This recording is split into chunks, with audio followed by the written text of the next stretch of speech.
जैसा कि हम अपने आसपास देखेंगे तो कई प्रकार के विभिन्न आकृति, आकार और बनावट वाली वस्तुओं को पाएंगे।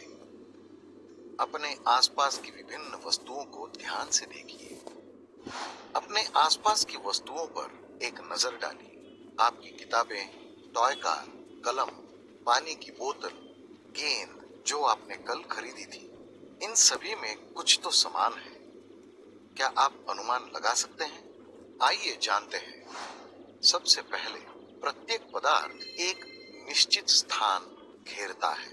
वास्तव में यदि आप एक पदार्थ को दूसरे से प्रतिस्थापित करने की कोशिश करते हैं तो दूसरी वस्तु के लिए स्थान या तो बहुत बड़ा हो सकता है, जबकि अन्य के लिए ये छोटा हो सकता है।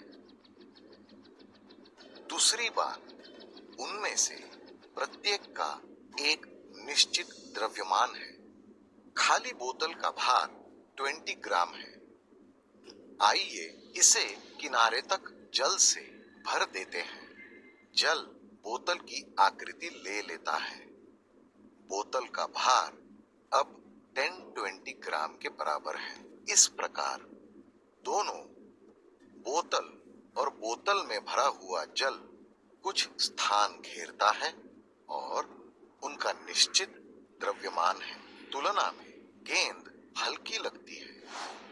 यदि हम इस गेंद की हवा निकालते हैं तो इसका द्रव्यमान 5 ग्राम तक कम हो जाता है। इससे पता चलता है कि गेंद में भरी हवा भी गेंद के अंदर स्थान घेरती है और एक निश्चित द्रव्यमान रखती है। वैज्ञानिक शब्दों में उनमें से सभी पदार्थ हैं।